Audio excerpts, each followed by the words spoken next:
Assalamualaikum warahmatullahi wabarakatuh. Kita kembali di pembelajaran bahasa Indonesia.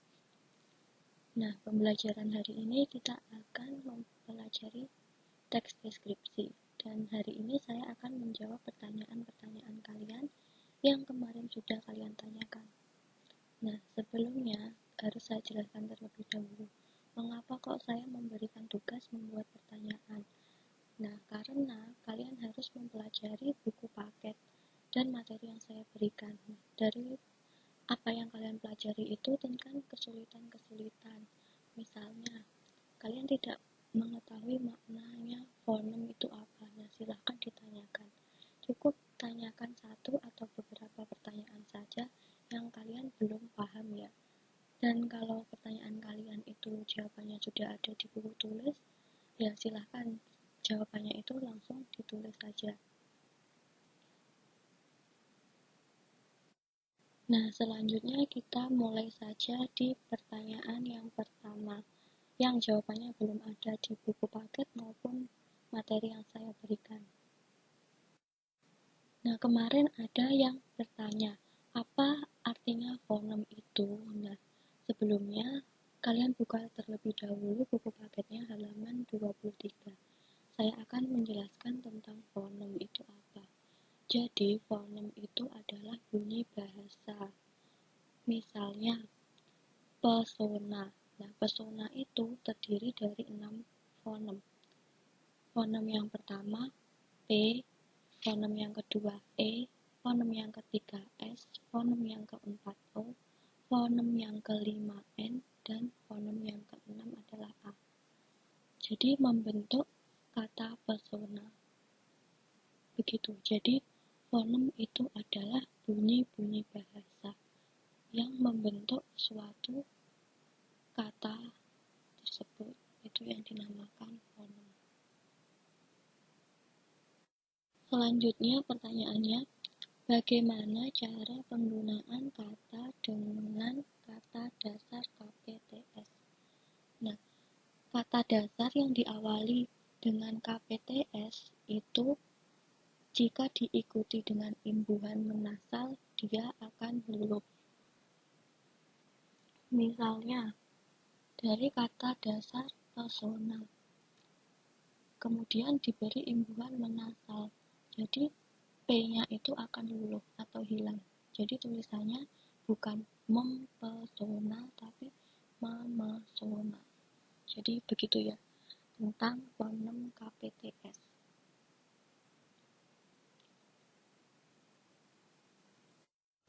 Nah, ada lagi pertanyaan, ibu sedang mengukus kue bolu buatannya. Nah, mengapa tulisannya kok mengukus bukan mengkukus? Karena fonem KPTS itu akan luluh jika diimbuhi oleh menasal. Jadi karena kukus itu berawalan huruf K atau fonem K, maka dia akan luluh. Melalui pertanyaan selanjutnya, penggunaan tanda baca pada teks deskripsi. Penulisan tanda baca, koma, titik, tanda tanya, dan tanda seru, dan yang lain-lain. Penulisan kalimat harus sesuai tanda baca. Apa saja fungsi tanda baca secara umum? Tanda baca titik secara umum digunakan dalam kalimat berita, singkatan nama orang, singkatan tempat, menuliskan angka, dan lain-lain. Jadi setiap kalian menulis dalam satu kalimat itu harus diakhiri dengan tanda baca titik. Koma secara umum digunakan untuk merinci pemisah anak kalimat dengan induk kalimat, pemisah pada petikan langsung, dan lain-lainnya. Misalnya, Rina, Budi, dan Andri sedang bermain layang-layang. Titik koma digunakan untuk memisahkan bagian-bagian kalimat yang sejenis dan memisahkan kalimat setara di dalam kalimat majemuk. Nanti akan saya jelaskan lebih lanjut tentang apa itu kalimat setara dan kalimat majemuk di bab berikutnya.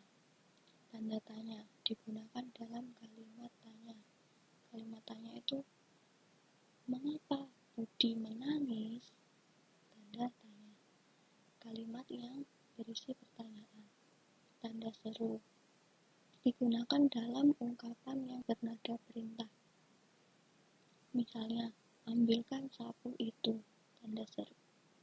Titik 2 digunakan dalam pernyataan lengkap yang diikuti dengan rangkaian-rangkaian.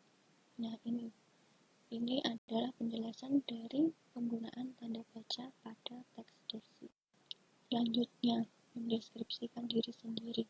Kemarin waktu kita pertemuan pertama, kalian sempat saya suruh mendeskripsikan diri sendiri. Nah, mendeskripsikan diri sendiri itu contohnya, nama saya Sulham Syahid, sebuah nama sederhana yang memiliki arti cahaya perjuangan. Dan selanjutnya, ini sudah mencakup 3 strukturnya dari teks deskripsi. Caranya mendeskripsikan diri sendiri itu seperti apa? Nah, kalian bisa memvisualisasikan atau melihat diri kalian yang bisa dilihat orang lain itu seperti apa. Misalnya, saya memiliki rambut hitam yang lurus. Nah, seperti itu. Selanjutnya, tugas kalian adalah menulis teks deskripsi. Silahkan kalian buka dan pelajari buku paket dari halaman 36 sampai 39. Langkah pertama, itu kalian harus menentukan objek yang akan kalian deskripsikan dan kalian harus membuat judul. Kalian bebas mau mendeskripsikan tentang apa. Boleh tentang desa kalian sendiri, boleh tentang sekolah, atau tentang objek wisata di sekitar kalian. Terserah, bebas kalian mau memilih atau mendeskripsikan apa. Langkah kedua, buatlah kerangka bagian-bagian yang akan dideskripsikan.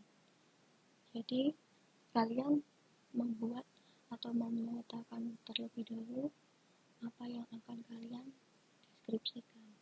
Langkah ketiga, mencari data dengan mengamati objek yang dideskripsikan. Misalnya kalian mendeskripsikan tentang desa kalian amati di desa kalian itu ada apa saja yang bisa dideskripsikan. Misalnya di desa kalian itu ada pos kamplengnya itu bagaimana bentuknya, itu kalian deskripsikan. Langkah keempat, tatalah kalimat menjadi paragraf pembuka teks deskriptif, yaitu identifikasi. Nah, dalam membuat teks deskripsi, kalian harus tetap berpedoman pada strukturnya. Strukturnya ada 3. Yang pertama, jadi kalian harus membuat teks deskripsi itu dalam 3 paragraf. Paragraf yang pertama itu berisi tentang identifikasi. Nah, identifikasi itu di dalamnya ada apa saja? Sudah saya jelaskan. Kemudian paragraf kedua adalah paragraf deskripsi bagian. Itu juga sudah saya jelaskan, di dalamnya harus mencakup apa saja. Dan yang terakhir, paragraf penutup atau simpulan atau pesan kalian itu seperti apa. Jadi kalian harus menulis teks deskripsi sebanyak 3 paragraf. Dan setiap paragraf itu ada berapa kalimat? Dalam setiap paragraf itu minimal harus mencakup 3 kalimat. Ya. Selanjutnya, langkah yang terakhir adalah perincilah objek suasana yang kamu deskripsikan dengan menggunakan kata dan kalimat yang merangsang panca indera. Itu juga sudah saya jelaskan. Kalau kalian mengalami kesulitan, bisa langsung bertanya kepada saya via WA